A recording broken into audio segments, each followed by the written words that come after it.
What's good, YouTube family? This your boy Riley Winslow, and I'm back in the building with another video. Don't forget to like, comment, subscribe, and share this video. And I ain't know we still had gold mines. We still got gold mines. Let's see about it. The West African country's military junta has tightened their grip on foreign companies that are mining gold. Two of Mali's biggest gold mines went from foreign hands overnight.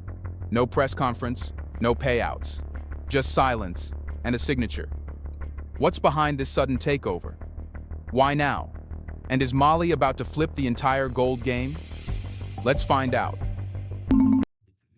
Mali.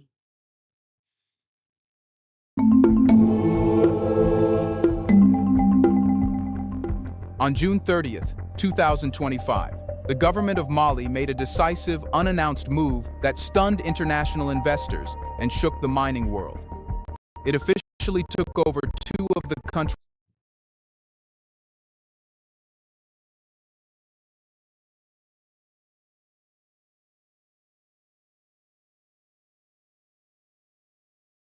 The government of Mali made a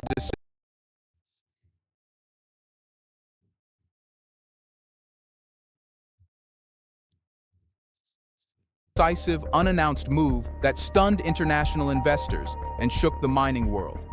It officially took over two of the country's largest gold assets, the Yatala and Morila mines. These were not inactive or depleted relics. They were rich, deep, and still full of potential. But they had one thing in common. They'd been abandoned by foreign companies who once controlled Mali's gold wealth like lords over a fiefdom. The takeover was not theatrical.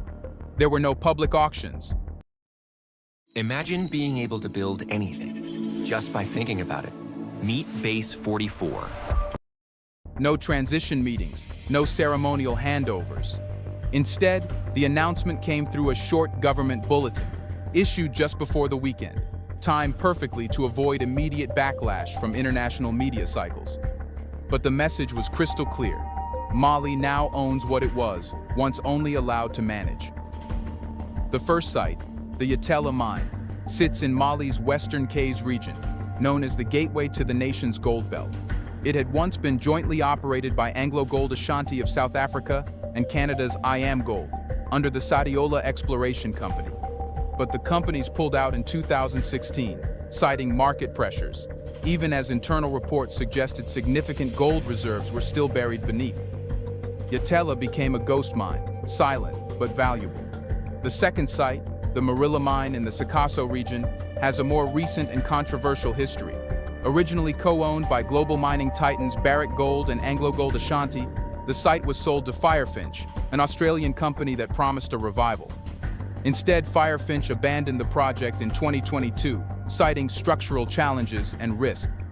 They left behind broken equipment, unresolved worker claims, and thousands of ounces of gold still underground. The departure was quiet, but it raised eyebrows across West Africa. Now both sites are officially state-owned. This isn't just a legal adjustment, it's a geopolitical shockwave. For the first time since the liberalization of Mali's mining code in the 1990s, foreign ownership of major gold mines is collapsing in real time.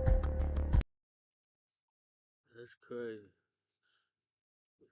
So basically, they found gold mine.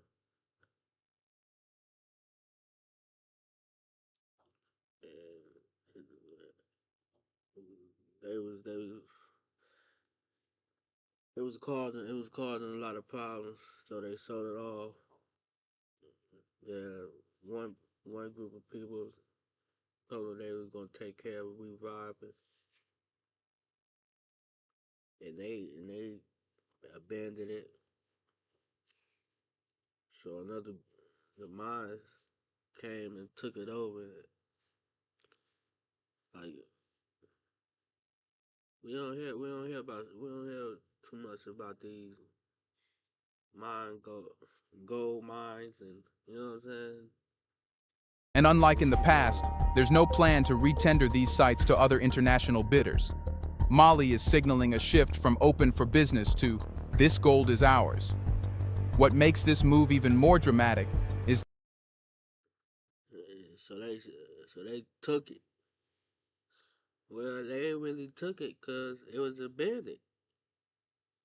So, you know what I'm saying? That it follows closely on the heels of another recent escalation. The government's move to place Barrick's Loulo-Gounkoto gold complex under state control, an operation that was, until recently, Mali's most profitable and globally visible mining site. The Loulo action drew outrage from Barrick, who publicly disputed tax claims and hinted at arbitration. But Mali didn't blink. This sequence of moves, first Loulo, then Yatela and Marilla, suggests a pattern of aggressive nationalization, one that's not over. Analysts expect more seizures ahead, especially targeting mines with lingering disputes, unpaid royalties, or suspicious ownership histories. The silence surrounding the takeovers is also deliberate. No details have been shared about transitional plans, legal compensation, or investor arbitration. This is not a negotiation, it's a sovereign act. A declaration that Mali no longer views its gold as a shared enterprise between state and multinational, but as a strategic asset under full national command. The government has stated only that the reclaimed sites will be repurposed under a new national resource development strategy, with an emphasis on domestic refining, local employment, and sovereign pricing of output. Foreign companies have so far remained cautious in their responses, likely weighing legal retaliation against the risk of worsening diplomatic fallout. So far, there are no foreign troops, no corporate lawyers flying in, and no threats of sanctions. Just a strange, uneasy quiet. But beneath that silence, the tremors are spreading. And the bigger question now arises, what forced Mali to go this far? Let's pause for a second to say a big thank you to the Black Culture Diary community, where Black voices, stories, and legacies are preserved and amplified. By becoming a member, you're not just supporting the channel, you're becoming part of a powerful cultural movement. Let's continue. Mali didn't just wake up one morning and decide to seize gold mines. The state's bold takeover is not a random act. It's the delayed response to decades of deep-rooted exploitation, broken promises, and a mining model designed to keep the country rich in resources, but poor in power. To understand this moment, we need to understand the pattern that led here. For over 30 years, Mali's gold industry has operated under a legal and financial system designed by outsiders and maintained through dependency. After the country's mining code was liberalized in the 1990s under pressure from the World Bank and IMF, a gold rush began, not for Malians, but for foreign corporations. The promise was development, jobs, and tax.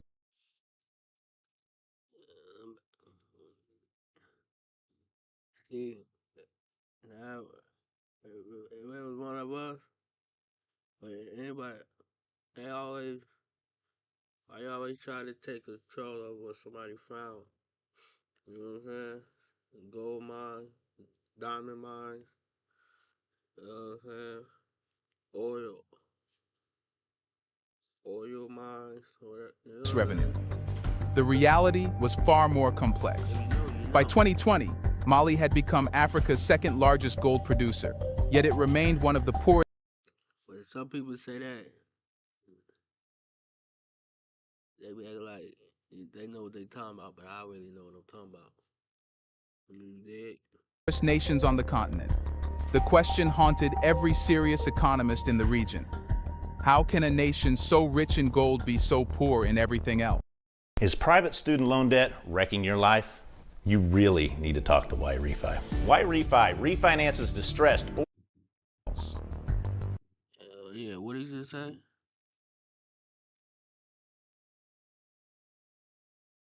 One of the poorest nations on the continent. The question haunted every serious economist in the region. How can a nation so rich in gold be so poor in everything else? Wow. That's a nice question. That's a good question. Skip it. That's a damn good question. I want to know. The answer lies in the architecture of exploitation.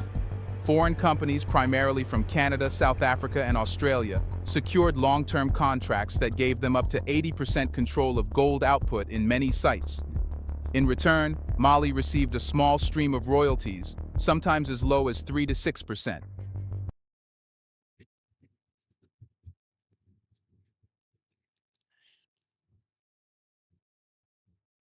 See, that- that's one thing about the other country. They know how to politic. You know what I'm saying? And they know how to. Some know how to stick together more than what we do. That means a better outcome. Worse, tax loopholes, offshore routing, and export undervaluation ensured that much of even that tiny share never reached the national budget. Malian civil society activists have long pointed out that while the mines continued to pump out billions in gold each year, local communities remained stuck with polluted water, deforested land, and broken infrastructure. There were countless reports of missing taxes, evaded environmental cleanups, and unexplained license transfers, all quietly facilitated through complex legal shields and third-party subsidiaries. But the You know why? You know why? betrayal wasn't just economic, it was political. In 2012 and again in 2020, Mali went through major political upheavals. Each time, the country was told by Western institutions and corporate backers that stability would return if it followed economic best practices. Translation: don't interfere with foreign contracts. Don't change the rules. Don't touch the mines. Meanwhile, insurgencies in the north and rising costs of governance left the state increasingly desperate for funding, but unable to access the wealth under its own feet. And every time the government raised concerns about taxes or renegotiation, it was met with thinly veiled threats. Pull out, cancel investments, freeze aid. Yeah, that's how you stop. You need the equipment for to dig. You really, you know what I'm saying? To take care of the problems on the way. It became clear to many inside the military and nationalist circles that the gold was never Mali's to control. It was Mali's to watch while others extracted. This is the environment that produced So they got the Mali people to allegedly to secure the mine by some other people uh, was control of it. They tried to say the mine took control of the whole situation. It wasn't the mine to take control. a shift in mindset. When the current transitional military leadership took power in 2020, they inherited not just a government, but a broken, externally dictated economy.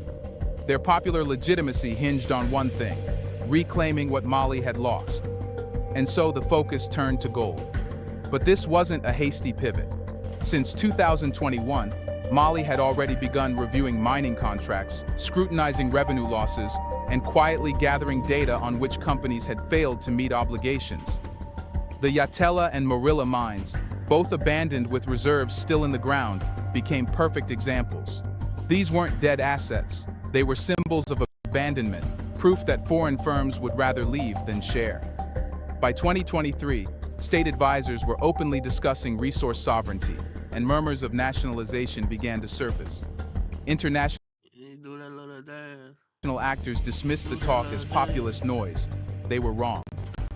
Now, with the mines under full national control, the country is testing a dangerous but powerful idea. What if Mali can survive without the very companies it once couldn't question? Of course, that leads. All you wanted was to add a column while planning your next sprint. Maybe it's time to move to Monday Dev. Here are 5 Monday Dev features to plan, track, and ship software fast. Manage your sprints on flexible Kanban and Scrum boards. Fully customizable, no need to call your admin. Hello? Performance dashboards, roadmap views, and capacity planning all included. Full visibility, zero micromanaging. Leads to another question. Taking over is one thing, but can Mali run the mines, refine the gold, and truly benefit from this break in the cycle? Here's a reminder to please like and share the video and subscribe to our channel to watch more videos on Black culture, history, civilization, and identity. Let's continue now. Mali has taken back the gold. Now it needs to refine its power. What? Seizing the mines may have stunned the industry, but it was only half the war. For years, Mali has been a top-tier producer of raw gold, but it's never been a player in the global gold market. Why? Because all that gold left the country unrefined. Malian gold was dug up by foreign firms, exported in raw form to Switzerland, South Africa, or Dubai, refined elsewhere, stamped with another nation's seal, and sold on global markets for 5 to 10 times the value Mali ever saw. The real profit was made after extraction, in the alchemy of branding, refining, and pricing, and Mali was kept out of that room. By the way, we have launched merch that honors the African leaders who are taking a stand for Africa. Check them out to show you also stand with loyal sons of Africa, no matter where you are. In early 2025, quietly and without much international coverage, Mali began construction of its first large-scale gold refinery. And it's not just any refinery. It's backed, engineered, and co-financed by Russia. This facility, located just outside Bamako, is designed to process up to 200 tons of gold per year, and critically, it aims to 200 tons of gold a year?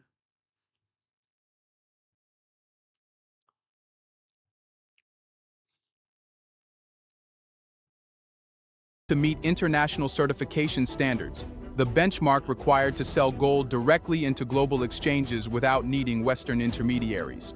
Why does this matter? Because this single project could break the chain of dependency that strangled Mali for decades. So they want to control Mali basically. They don't want Mali become another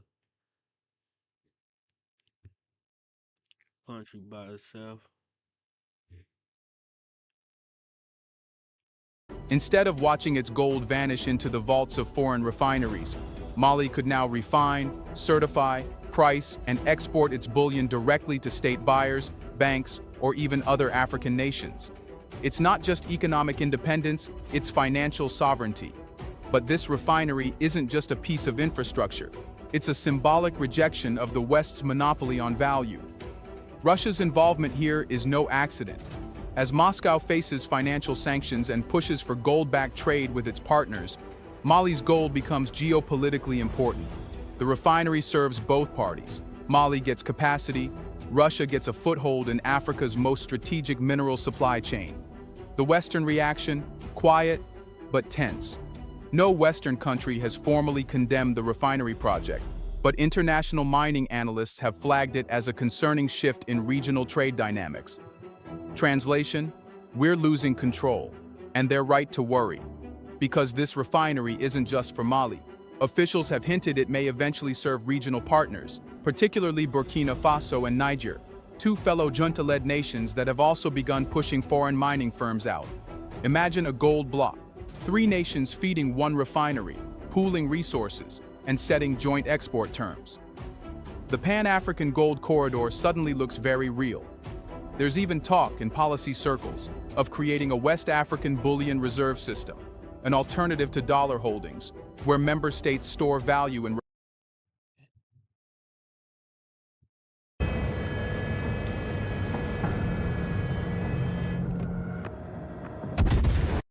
refined gold. Y'all, do y'all understand what's going on right here, man? It's what they don't want people to see or know about. You know what I'm saying? Or even come across.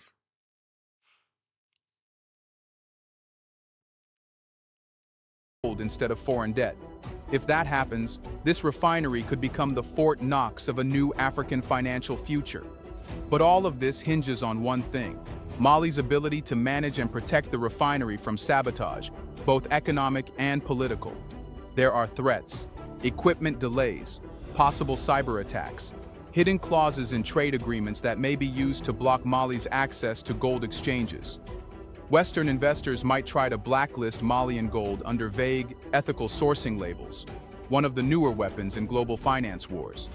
And then, of course, there's the internal risk. Will Mali manage the refinery transparently? Will corruption creep in? Can local engineers, technicians, and financial regulators be trained quickly enough to run a globally certified operation? The stakes are enormous. If the refinery works, Mali will not just be mining gold, it will be monetizing it on its terms, with its stamp. That stamp could mean everything. But that also invites confrontation. Because now that Mali is stepping out of the exporter box, global players who once controlled the game are watching nervously. And one of them, Barrick Gold, is already at the center of a rising storm. In early 2025, just months before the nationalization of the other mines, Mali's government forcibly asserted state control over the Loulo-Gounkoto gold complex, Barrick's crown jewel in West Africa. Situated near the border with Senegal, this complex wasn't struggling or abandoned. It was highly profitable, efficient, active, a cash machine for Barrick, which made Mali's move all the more explosive. Officially, the state cited long-standing tax disputes and breaches of national resource sovereignty. But beneath the legal language was a clearer motive, ending Mali's status as a junior partner in its most productive mine. Barrick's response was immediate and aggressive. The company filed official objections, denied all wrongdoing, and hinted at international arbitration under bilateral investment treaties. It issued statements warning other investors about Mali's unpredictable policy environment, clearly hoping to trigger economic pressure on the transitional government. But Mali didn't back down. Instead, it released internal audits allegedly showing that Barrick had underreported taxable profits for years. It accused the company of using offshore financial routes to minimize payments. In a rare move, it published details of royalty discrepancies, claiming the state had lost millions of dollars annually due to creative accounting. This wasn't just a dispute, it was a rupture in the old order, and it sent a signal. If Barrick can be challenged, no company is untouchable. And that's when the temperature began to rise. Within weeks of the Loulo move, high-level delegations from Canada and the US reportedly reached out to Malian officials. While no threats were made public, insiders say the message was clear. Mali's economic behavior is being watched. Sanctions, travel restrictions, and aid freezes were all back on the table. Western media began publishing a flood of articles warning that Mali was driving away investment, courting instability, or falling under Russian influence. And yet, Mali's leadership held the line. Why? Because politically, this isn't just about economics, it's about domestic legitimacy. The government knows that millions of Malians, especially in rural areas near the mines, have long viewed foreign mining firms as extractive overlords. By confronting Barrick and seizing underperforming or disputed sites, the state is building a new nationalist narrative, one in which Mali fights back, reclaims its wealth, and charts its destiny. But that comes with a cost. Foreign investors are already pulling back. At least 2 Canadian mid-tier exploration firms have suspended operations in the region. Western banks are reportedly tightening credit to Malian mining projects, even locally run ones. Meanwhile, Mali's access to major gold exchanges could be jeopardized if multilateral institutions decide to question the legitimacy of nationalized gold. And this is where the broader game begins. Because if global markets start treating Malian gold as tainted or non-compliant, it could isolate the country financially. That's likely why Russia's role becomes even more strategic. If Mali is locked out of London or Zurich, it may turn to Moscow, Beijing, or Istanbul for direct bilateral gold trades. A quiet but serious bifurcation of the gold market could emerge, one Western-controlled, one increasingly African and Eurasian. Barrick, of course, won't go quietly. Arbitration cases can drag on for years, but their real power lies in stalling other deals, deterring future investors, and freezing infrastructure partnerships. And if Western governments decide to treat Mali as a high-risk jurisdiction, even unrelated sectors like agriculture or telecoms could face pressure. But for Mali, this is a line worth crossing, because the bigger question is no longer whether the country can wrest control from foreign miners, it's whether it can hold on to it and build something lasting. The refinery is part of that answer. So is the fight with Barrick. But the final piece is still missing. Mali has gold, it's building capacity. But can it turn that gold into true economic independence, or will it fall into the old trap of resource nationalism without real transformation? The mines have been seized, the refinery is underway, the foreign giants are being pushed back. But now comes the hardest part, the part with no speech, no seizure, and no geopolitical alignment that can be solved alone. Can Mali make it work? Owning gold is not the same as mastering it. History is littered with nations that reclaim their resources only to fall into the same traps: mismanagement, corruption, infighting, or worse, selling them all over again under new flags. Mali stands at that crossroads right now. The government's actions have electrified nationalist sentiment. So basically, they saying it's a lot done with just finding gold and owning gold. It's what you do with the gold, how you build on finding the gold. You know what I'm saying? What infrastructure you build on the gold. You know what I'm saying? Or, can you build? Can you build a economy off of gold? Will it be successful, or will it fall in the traps of a repeatedly cycle? You know what I'm saying? Across Bamako, in mining towns, and even among sections of the diaspora, there's growing pride. We're finally standing up. But pride does not build economies. And the road from symbolic ownership to true transformation is long, technical, and brutally unforgiving. For starters, Mali's state capacity remains fragile. The same government that now claims control of multi-million-dollar mining sites must Producers, this plugin helps you finish your tracks way faster. Check this out. I'm gonna start with this loop that I made here. also ensure rural electricity, pay civil servants, run schools, and deal with insurgencies in the north. The mining ministry, already underfunded and understaffed, is being asked to run complex operations once handled by multinational teams with decades of engineering experience. There's a technical vacuum, and it needs to be filled fast. Training a new generation of Malian geologists, metallurgists, and refinery managers is not something that happens overnight, nor is building robust institutions to ensure transparency, avoid embezzlement, and track revenues. Without these systems, gold becomes just another political weapon, handed out in contracts to allies, siphoned into offshore accounts, or used to silence critics rather than build the nation. And then there's the regional dimension. Mali is not acting in isolation. Its closest allies, Burkina Faso and Niger, are undergoing similar shifts. All three nations have broken with France. All three are rejecting traditional aid models, expelling Western military forces, and embracing resource nationalism. There's even talk of a new economic union, with gold, uranium, and agriculture forming the backbone of a shared future.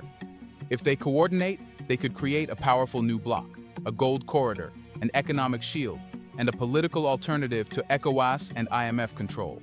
But coordination requires vision, discipline, and unity. Three things that West African politics have historically struggled to sustain. The bigger risk?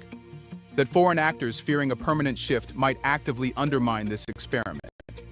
Sabotage isn't always loud. It comes in delayed logistics, diplomatic isolation, and the slow tightening of economic levers. Mali could face blacklisting. Western firms might quietly pay rebel groups to destabilize mining zones.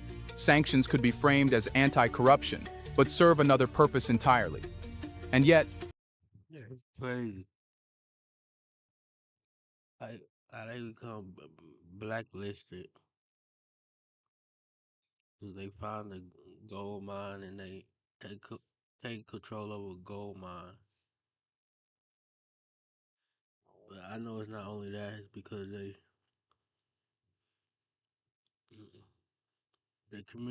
communicating with other blacklist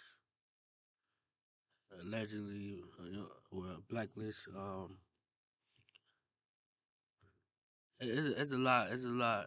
You know what I'm saying? I might do a video on that, but I ain't gonna go too far into that. You know? There is one thing Mali now has that it didn't before: leverage. For the first time in decades, the state controls not just the land, but the minerals. It can decide who gets access, at what price, and under what terms. If used wisely, that leverage could fund roads, schools, and hospitals. It could back a gold reserve financial system.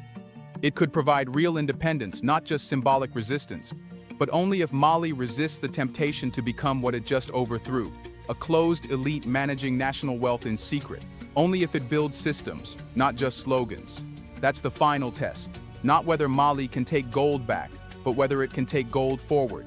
Because if it fails, the cycle begins again. The corporations return. The mines are leased off. The refinery becomes a ghost building.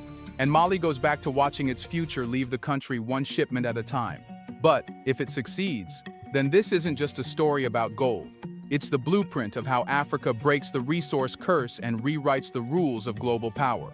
Do you think this would be a major step towards success? Will more nations join? Let us Yeah, I hope so. You know,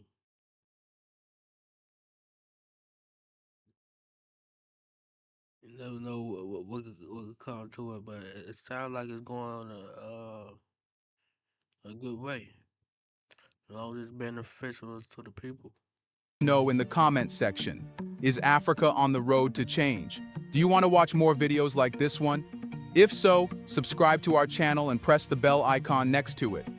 We have decided to bring videos on something nobody talks about: the Black culture, civilization, history, and evidence about how glorious Blacks have been. Thanks for watching, and until the next video, stay tuned. Ooh-wee. Like I said, I'm gonna keep coming back with the fire reaction videos. You know what I'm saying? I still need y'all support. I need y'all to like these videos, share these videos, leave a comment down in this comment section. But that's it for this video. Don't forget to like, comment, subscribe, and share this video.